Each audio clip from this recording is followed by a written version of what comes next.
All right, this is part 2 of geometric sequences. We are on example 4. Finding the nth term of a geometric sequence. Write an equation for the nth term of the geometric sequence, 2, 12, 72, 432. Then find the 10th term. All right, so remember, here's the equation. Anytime it says write an equation, you need to be familiar with what that equation should look like. Okay, so a geometric sequence is going to be in this form right here. All right, so when we're thinking about EOCs or whatever, they will give you this formula. Let's take a look at that sheet now. So you have the TCAP math reference sheet. If you scroll down through here, and it gives you all these formulas. When you come down here, you'll see they will give you an arithmetic sequence and a geometric sequence. So this geometric sequence formula will be given to you. All right, so if the formula is given to you, the main thing is to know how to use it. So the first thing we need to do is, if we know we have a geometric sequence, we know we have to find the common ratio. So if we do 12 divided by 2, that's 6. 72 divided by 12, that is 6. Let's see if 432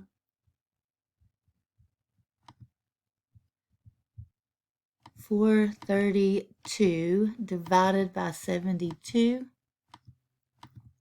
that is 6 as well. So our common ratio is 6.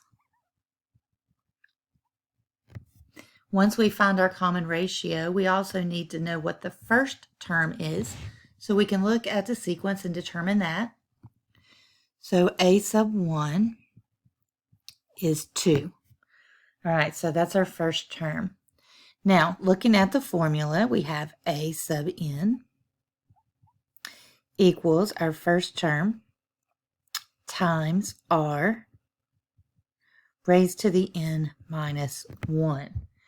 So to write a formula, that's all we have to do is find the common ratio and identify the first term. So write an equation. That part we've done. And then find the 10th term. All right, so we're going to look for the 10th term. We're going to say a sub 10 equals, okay, and we're just going to plug 10 in for n. So we're going to have 2 times 6, 10 minus 1. So we have a sub 10 equals 2, 6 to the 9th power. 10 minus 1 is 9. All right, so remember, when you use your calculator, you have to make sure that you do order of operations. So remember, parentheses, exponents, then multiply and divide. So don't multiply first. You have to do your exponents first. So you've got to do 6 raised to the 9th power times 2. So our 10th term is going to be this number here.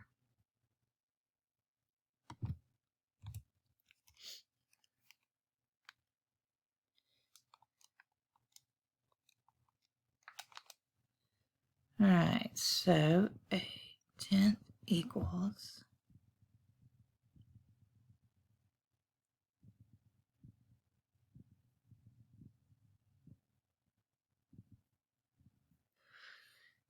so 20,155,392. A study tip: notice that the equation is often of the form y equals ab to the x power. So this is your exponential equation. So you can see when I went to this step right here, this would be our a, our b, and this would be our x power. So this is also an exponential equation, which makes sense because when we graphed the last one, it was an exponential curve. Example 5, modeling real life. Clicking the zoom out button on a mapping website doubles the size length of the square map. After how many clicks on the zoom out button is the side length of the map 640 miles? All right, so it says that the website, it doubles the side length of the square map. So it doubles the side length of the square map. So you can see that down here in the corner. So we go from 5, 10, 20. The next one would be 40, 80, and so on. So click out. The first time you click it, the map represents 5 square miles. The second time you zoom out, it represents 10 square miles, 20 miles, etc. All right, so it says after how many clicks is the length 640 miles? So you can continue this until you got to 640, but let's see if there's an easier way to do that. Let's start by writing an equation. All right, so remember on the EOC, you're going to have all these formulas, okay? So on the EOC, the TCAP, they give you a math reference sheet. All you have to do is scroll down through here until you find, it says arithmetic sequence, geometric sequence. We know we're working with geometric sequence. So we're going to have a sub n equals your first term times your common ratio raised to the n minus 1 power. So it's important to know that you're going to have that and that you can use that. So the important thing is you need to be able to use and write equations, not necessarily have it memorized.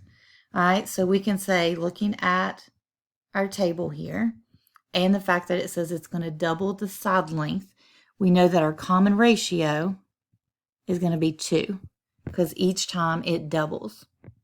All right, we also need to know our first term. So a sub 1, if we look at the table, our first term is 5. And then we're going to have a sub n equals our first term times our common ratio raised to the n minus 1 power. All right, so that's our general equation here, and that is an exponential equation. But we also want to know how many clicks is the side length going to be 640. So that means we would typically put 640 in here. But since our variable is an exponent, if you remember in previous lessons, you would have to rewrite this as a logarithm in order to do that. So there may be another way. Let's say that f of n equals 640.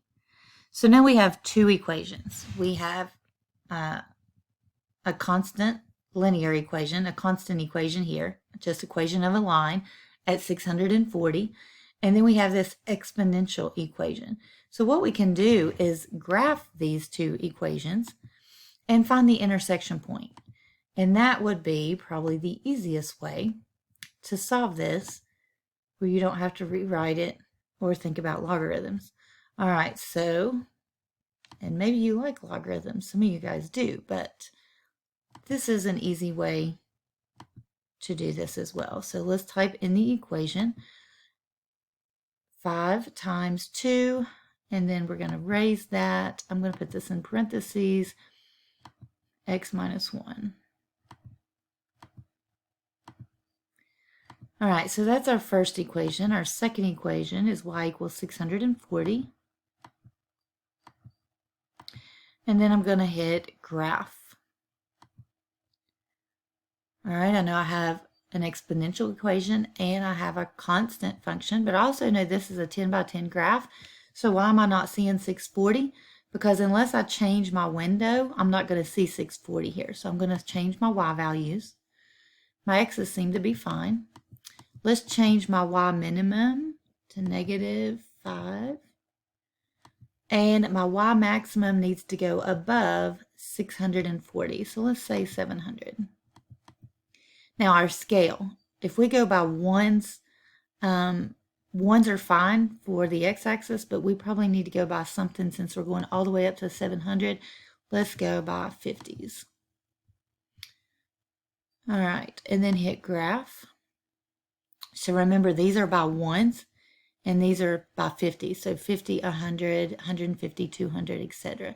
So this is going to be 650 right there. All right, now remember from previous lessons that when you have two equations, the intersection is going to be the solution. So let's do second trace, and number 5 is intersection. Second trace, number 5. All right, then it says first curve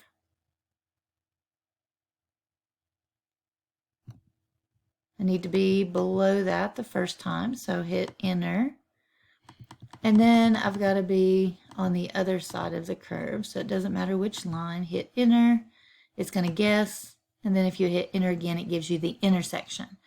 So x is 8 and y is 640. So your intersection is 8, 640. So 8, 640. So what does that mean? That means you have to zoom out 8 times, or you have to click it 8 times in order for the length of the map to represent 640 miles. So zoom out clicks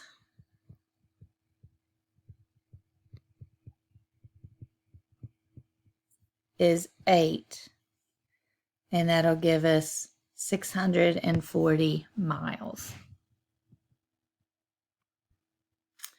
All right, that's all we have for geometric sequences. If you have any questions, please let me know.